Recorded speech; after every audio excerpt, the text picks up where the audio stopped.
de tiroides. Mi nombre es Valeria Sanaí Reyes.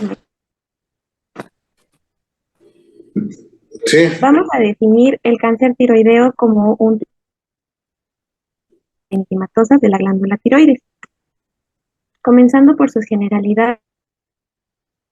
La tiroides, que es una glándula que se va a encontrar en el cuello anterior, por debajo de la laringe, tercio superior, por delante de la tráquea. En la parte posterior de la encontrar las glándulas paratiroideas, que normalmente van a ser 4. Esta va a tener 2 lóbulos y se van a encontrar conectados por un istmo. El drenaje linfático de la glándula va a estar compuesto por los prelaringeos, los pretraqueales y los paratraqueales, que todos estos ganglios profundos, tanto superiores como inferiores. Y luego estos ganglios se van a clasificar en niveles ganglionares, que van a nivel 6. Entonces, dependiendo de qué ganglios se encuentren en cada región, pues los vamos a los niveles y veremos su importancia más adelante. ¿Y si me escuchan bien? sí, se escucha bien. Bueno, en cuanto a su fisiología, la glándula se encarga de la producción de hormonas, que son T3, T4 y la calcitonina. Su principal regulador va a ser la hormona liberada por la adenohipófisis.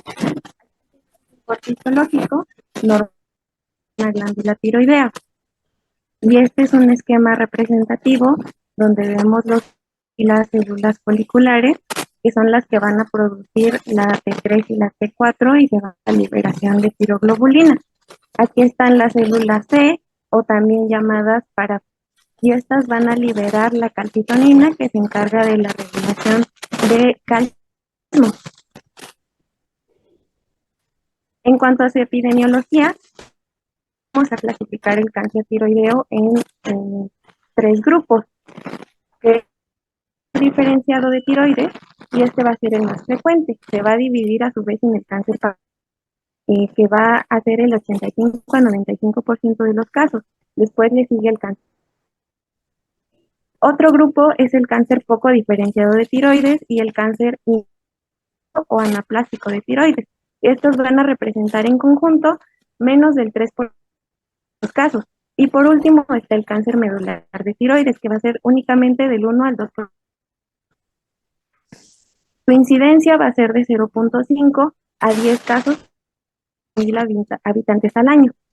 Va a representar del 1 al 3% de todas las signas, pero a su vez va a componer hasta el 90% de los tumores. En su relación en cuanto al sexo con la incidencia, va a ser más frecuente en mujeres, por lo que es la sexta causa, y en los hombres va a ser la decimotercera causa de cáncer, teniendo una relación ya en promedio de 3 a 1. Algunas literaturas lo manejan otros hasta 5 mujeres afectadas por cada hombre, y el rango de edad va a 65 años. En el pronóstico, el 80% va a tener una sobrevida a 10 años, por lo que es un tratable cuando se hace un diagnóstico temprano y cuando es un tipo histológico agresivo. El 5 al 20% va a tener recurrencias tanto locales como el 10 al 15% puede desarrollar una metástasis a distancia, y el 100% puede llegar a la muerte. En cuanto a la etiología, factores de riesgo, comenzando, ¿sí se escucha bien? Sí, te escuchamos bien. Bueno, gracias, doctor. Bueno, en cuanto a los factores de riesgo, comenzando con el yodo, vamos a ver que el consumo normal va a ser de 150 microgramos. Esto debido a que ya se encuentra incluido en la sal yodada y pues ya tener en la dieta diaria, pero un consumo menor a pues puede ser un factor de riesgo. Otro es la radiación tipo ionizante, principalmente cuando esta radiación se da en la infancia. Vino porque hay una mayor exposición a estrógeno. La edad, como habíamos visto, más o menos de 30 a 50 años, donde se presenta este cáncer, pero también en la clasificación TNM vamos a ver si nuestro paciente es menor a 55 o mayor a 55 años, vamos a dar un estadio completamente diferente. También vivir en zonas bociógenas es un factor de riesgo, igual que una historia clínica donde presenten antecedentes patológicos del paciente o una historia de patología tiroidea. Entre los factores de riesgo de la historia clínica podemos encontrar la poliposis familiar, la enfermedad de Cowden, el síndrome de Gardner, la neoplasia endocrina, principalmente la tipo 2, la tiroiditis de Hashimoto, el cáncer de mama y que se han encontrado alteraciones genéticas en el cáncer medular, 25%, y en el cáncer diferenciado es una menor proporción, 5%. El diagnóstico se va a realizar comenzando con un cuadro clínico. Aquí la dificultad que en etapas tempranas va a ser asintomático, pero la lesión inicial siempre va a ser que se va a encontrar en el cuello anterior y puede ser visible o palpable o amplia. Sin embargo, en etapas avanzadas ya podemos encontrar dificultad para dolor en el cuello o ronquera. ¿Qué otras características de malignidad durante la exploración o la interrogación podemos encontrar? Es que se encuentre en los extremos de la vida, es decir, que sea menor a 20 años o mayor a 60. Que el nódulo sea firme y palpable, es decir, que tenga un crecimiento rápido y que sea. También cuando ya hay parálisis de cuerdas vocales, linfadenopatía o que haya un antecedente de radiación a cuello o una historia familiar de cáncer tiroideo. El protocolo de evaluación va a comenzar con sérica de la tirotropina o TSH. Si la TSH está disminuida, nos va a indicar que nuestra tiroides está trabajando de más, es decir, hay un estado y aquí lo indicado es realizar una gammagrafía. Si por el contrario la tirotropina o está en niveles normales, puede indicarnos que la tiroides está en hipotiroideo o eutiroideo y aquí lo que se indica es realizar un ultrasonido. Si realizamos la gammagrafía, vamos a evaluar el funcionamiento de la glándula y vamos a ver qué tipo de nódulo es el que estamos tratando. Si el nódulo es se le conoce también como caliente o funcional, tiene un menor riesgo de cáncer. Es un nódulo hipocaptante o frío o no funcional, es mayor el riesgo de que pueda ser cáncer. Entonces ya vimos el ultrasonido se va a realizar en pacientes que tengan elevadas con de tirotropina o que tengan un nódulo frío. Y aquí lo que en el ultrasonido de cuello son diferentes características del tiroideo, comenzando por su composición. Ver nódulos que son quísticos, casi completamente quísticos o espongiformes, pues van a TRAT muy bajo, es decir, TRAT 1 porque no tienen ningún punto de malignidad. Por el contrario, que sean quísticos o sólidos o casi completamente sólidos o pues ya nos va a dar un nivel de TRAT diferente. Otra cosa que va es la ecogenicidad del nódulo. Entre más hipoecogénico sea, más puntos. Otras características sería buscar microcalcificaciones, tanto en el nódulo como en la periferia, que haya bordes irregulares y que dimensiones de nuestro nódulo nos indique que sea más largo que ancho.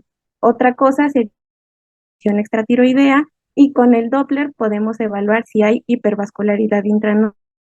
Entonces, la evaluación de TRAPS va desde el nivel 1 nivel 5, dependiendo de cuántos puntos vaya sumando nuestro nódulo. Y la realización de la PAF, que es el siguiente estudio que vamos a hacer, va a llevar a cabo en nódulos que sean un nivel TIRAT hasta TIRAT 5, dependiendo si es, por ejemplo, un TIRAT con un tamaño mayor o igual a 2.5 centímetros, o si es un TIRAT 4, tamaño mayor o igual a 1.5 centímetros, o un TIRAT 5 con un igual a 1 centímetro. En estos vamos a realizar aquí tenemos un esquema, cómo va aumentando el riesgo de malignidad conforme vamos encontrando más datos. Ya les había hablado en la diapositiva anterior, y pues el riesgo de malignidad puede ir desde el 70 hasta el 90% cuando ya encontramos microcalcificaciones, hipocogenicidad, bordes irregulares, que sea más largo que ancho, que hay extensión extratiroidea, o cuando hay afectación a ganglios linfáticos. La PAF, que es la punción por aspiración con nos va a servir para clasificar nuestro nódulo en categoría de Bethesda. Aquí podemos ver que cuando mandamos un nódulo a estudiar, la mayoría va a ser un nódulo benigno, frecuencia que es de 55 a 74%. Y en estos casos, lo que se recomienda es hacer un seguimiento. De ahí la siguiente categoría, pues son atipias o lesiones foliculares con suspensión. Y aquí lo que se recomienda pues es repetir la prueba o realizar o hacer la lobectomía. Cuando ya hay una neoplasia folicular o una sospecha, se recomienda una prueba molecular o una lobectomía. Y ya en casos donde hay malignidad o ya el nódulo es maligno, pues se recomienda la cirugía, que sería la lobectomía. Entonces podemos ver que la frecuencia va disminuyendo conforme la categoría de Bethesda, pero al contrario, su riesgo de malignidad aumenta. Y estas serían las características que debe presentar un nódulo en su patológico para que sea categorizado. La categoría 1 pues es nodia que no hay una muestra suficiente, las células son muy pocas, material que no puede ser evaluado. Los nódulos benignos pues son enfermedades que se conocen de tiroides que son benignas, como el bote interno, la enfermedad de Gray o el nódulo tiroideo benigno. Lesiones atípicas o lesiones foliculares que no se pueden clasificar como neoplasias o como cáncer folicular, pues van a entrar en esta categoría. Y ya las que son neoplasias foliculares o una sospecha de neoplasia folicular, dar pues estas características como los nódulos microfoliculares, y también se debe si es una neoplasia de células de Hodgkin, que es una variedad de folicular que es más agresivo. En cuanto a la categoría 5, pues es tanto sospecha como ya confirmación de malignidad en cualquier tipo de cáncer de tiroides, desde el papilar, el folicular, el medular, el indiferenciado o un linfoma, etcétera. Entonces, dependiendo de lo que arroje nuestro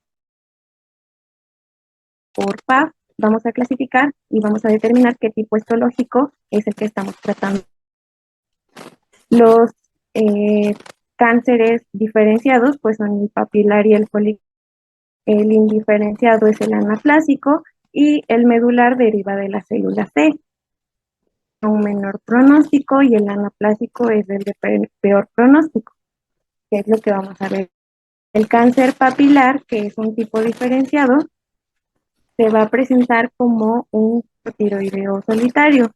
Tiene baja asociación a la metástasis, pues mucho más baja en metástasis a distancia, pero cuando se encuentra, se ha visto que es alta. Aquí la característica es la formación de una. Esta papila va a tener un centro fibrovascular que va a estar rodeado de tumorales y va a tener diferentes características de estas células, como células en vidrio esmerilado o que también se conocen como ojos de Anita la huerfanita, a la similitud que tiene con los ojos de estos personajes. Otra, tener surcos nucleares, también se pueden encontrar cuerpos de samoma, que ya son células de estas papilas necrosadas. El cáncer folicular va a ser más agresivo que el papilar y va a ser una metástasis. Se puede encontrar como un nódulo indoloro sobre la glándula sana o la glándula con función multinodular.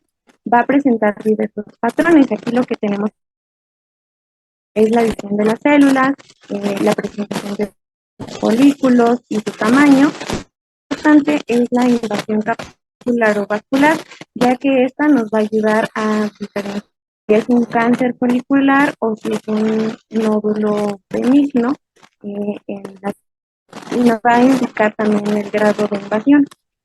Aquí tenemos la cápsula fibrosa, el tejido tumoral, que se ve que ya está invadiendo la cápsula. Entonces, un diagnóstico, cáncer folicular tiroideo. El cáncer medular es neuroendocrino. El 80% va a ser esporádico, pero el 20% se asocia a una clase endocrina múltiple, el tipo 2.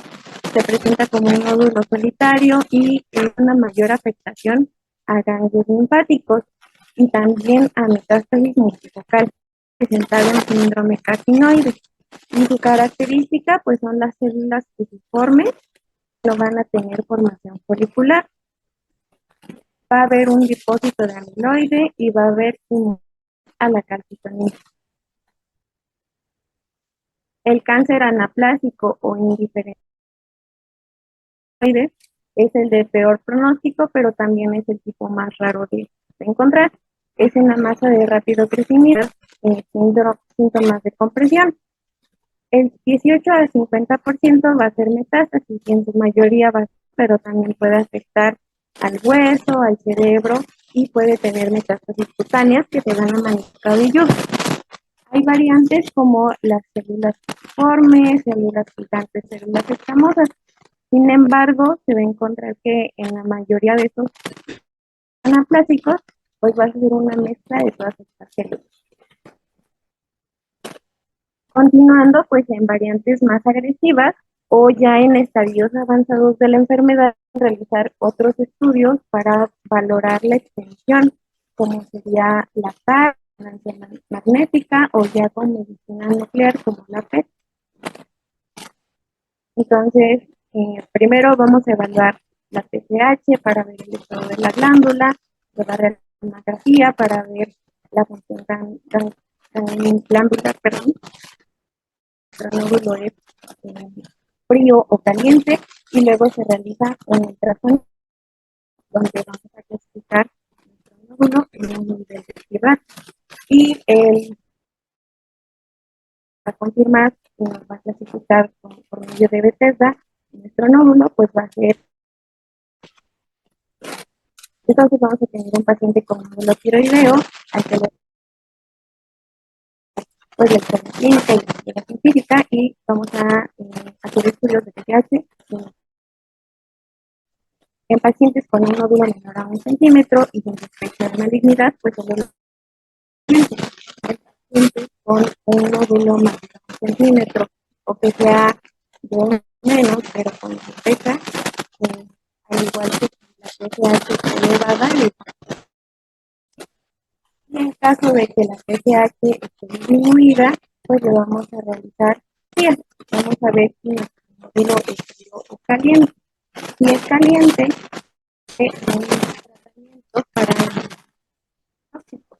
Pero si es frío, aquí vamos a ver si el nódulo es benigno y le daremos únicamente seguimiento, si no de malignidad y le realizaremos una cirugía. La clasificación TNM nos va a indicar el riesgo de mortalidad. Este riesgo pues va a depender de a la afectación a ganglios y de la metástasis. En la T0 pues no hay evidencia primario, en el T1 van a ser tumores menores de centímetros que se van a limitar a la glándula y se clasifica a su vez en T1A y el T2 son tumores de 2 a 4 centímetros que igual se limitan a la glándula. Centímetros, pero aquí ya presenta una idea que puede ser a los ganglios, a los músculos del tiroideo, como el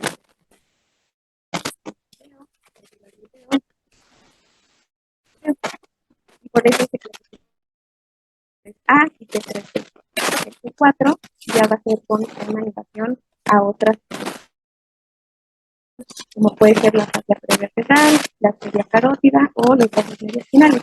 Por eso en T4A y T4B. En cuanto a los pues NX no se pueden evaluar, N0 no hay evidencia, entonces A y N0B, y N1 aquí ya hay metástasis constitucional. Van a clasificar en N1A cuando los niveles ganglionares afectados 6 o 7 y cuando es N1B se clasifica afecta los niveles del 1 al 5 en los niveles ganglionares. Dependiendo de si hay metástasis o no, es N0 o N1, y aquí la edad va a ayudar a estadificar a nuestro paciente. Cuando son menores de 55 años, lo máximo que pueden alcanzar es un estadio. Pero cuando son mayores de 55 años, ya pueden ir desde un estadio 1 hasta estadio 4B, dependiendo pues de todas estas características, los ganglios y de la metástasis. Tratamiento. Hay diferentes opciones. Sin embargo, el fundamental pues va a ser otro sería el yodo radioactivo, la tiroxina, radioterapia y la terapia blanco, pues son otras alternativas. Comenzando, la tiroidectomía se va a realizar en pacientes con un cáncer que sea de tamaño menor a 1 centímetro y solo se encuentre en un lado de la tiroides o en un lóbulo. No debe haber invasión linfática y tampoco deben haber factores de alto riesgo, como serían antecedentes de radiación o una historia de cáncer familiar. La anatomía total se va a realizar en cáncer diferenciado mayor a 1 centímetro, que multifocal y o bilateral. Y vamos a encontrar una invasión o linfática y también pueden haber ya factores de alto riesgo. Se indica desde un inicio como el tratamiento celular y el vaciamiento ganglionar central o disección a nivel central es la invasión a los linfáticos en el nivel 6, que es este nivel de aquí. Y en cáncer medular como profilaxis.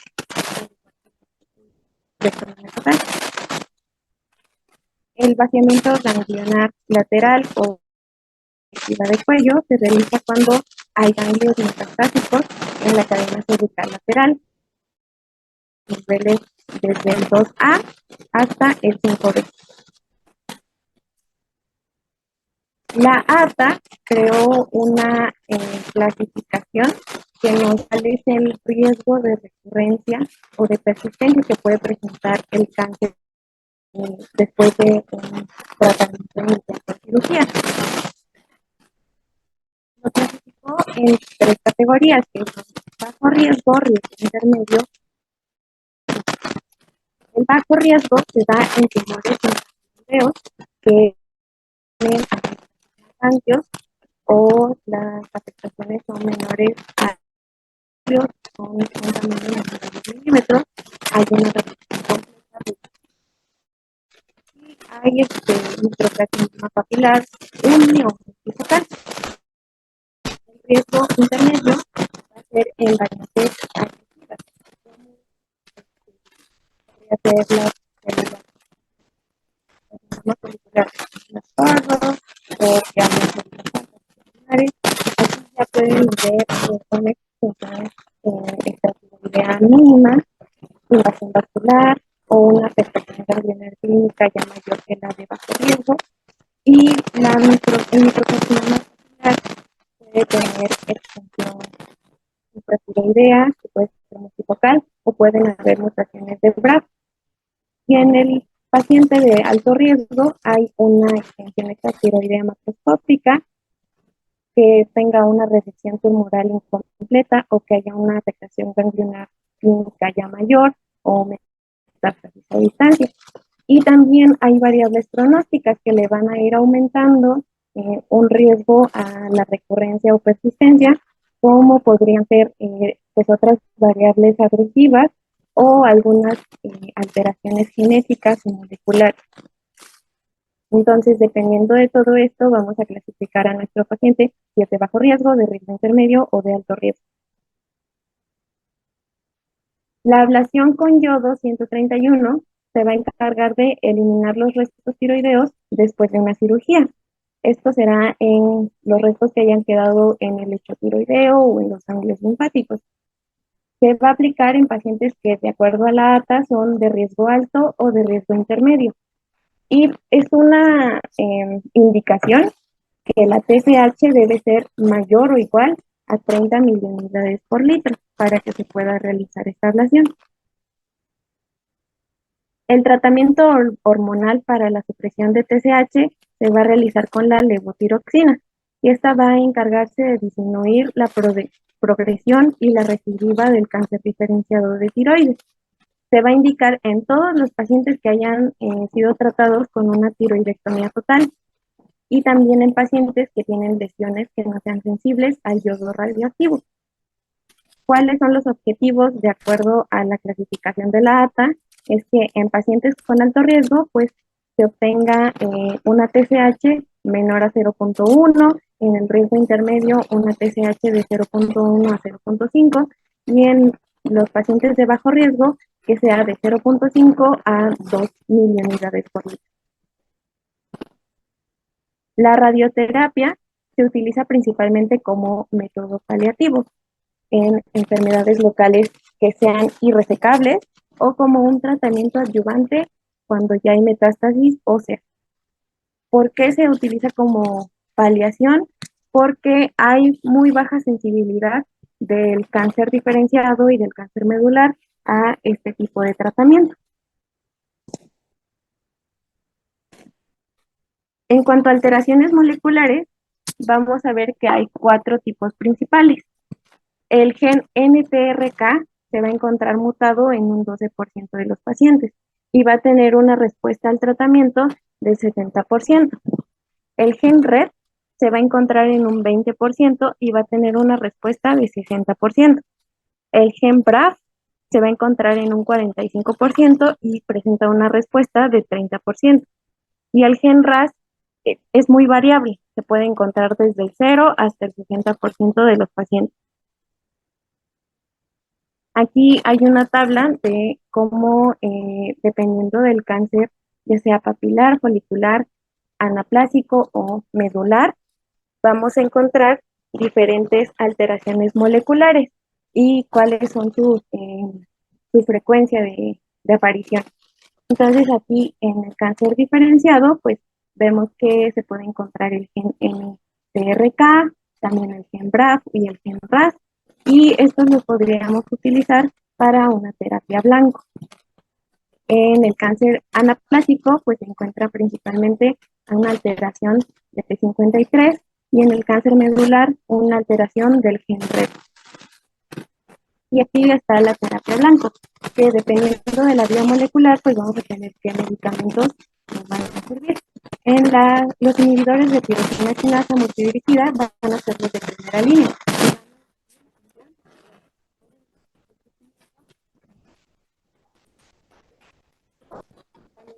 Factor de crecimiento derivado de plaquetas. Está el sorafenib, lenvatinib, carbamazepinib. En la vía molecular del gen NTRK está el larotrectinib y el entrectinib. En el gen RET está el ceftazidime y el prazosinib. En el BRAF está el gemcitabine y el dabrafenib. El seguimiento va a ser de por vida, comenzando cada 3 a 6 meses por 2 años, luego cada 6 a 8 meses, perdón, de cada 3 a 6 meses por 2 años, cada 6 a 8 meses por 3 años, y de ahí, si todo va avanzando bien, se realizará una vez cada año. Se va a realizar una exploración física donde vamos a detectar tumores, adenometalias, y vamos a evaluar el flujo de la APA y de la CNM. Se pueden utilizar también otros marcadores antitiroideos como la tiroglobulina, los anticuerpos antitiroglobulina, el rastreo corporal con yodo y principalmente el ultrasonido de cuello. Y eso sería todo.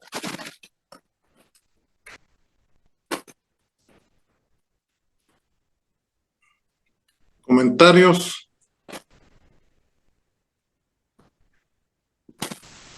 ¿Qué opinan del cáncer tiroideo?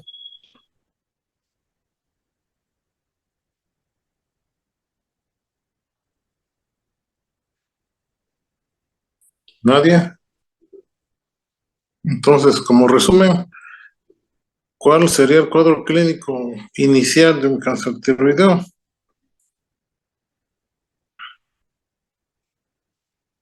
¿Sí me escuchan? Sí, doctor. Sí, para hacer como un resumen del tema. Entonces, ¿cuál sería el cuadro clínico de un cáncer tiroideo inicial? ¿Qué se encontraría? La presencia de un nódulo en el cuello. Sí. ¿Qué otro dato? Bueno, ya encontraron el nódulo.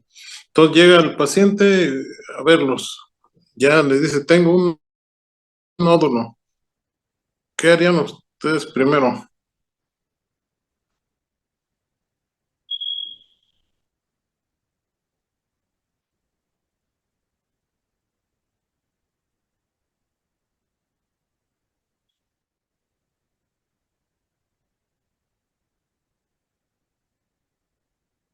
Bueno, ajá. Luego ya le vieron que tiene ahí nódulo.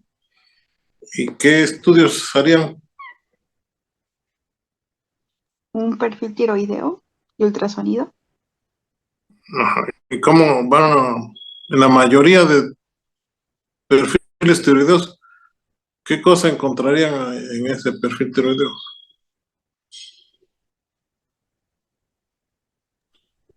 La Normal, TSH disminuida. ajá. Por eso les comento, ¿cómo lo encontrarían? Normal, hipertiroidismo, hipotiroidismo. ¿Cómo esperarían encontrarlo?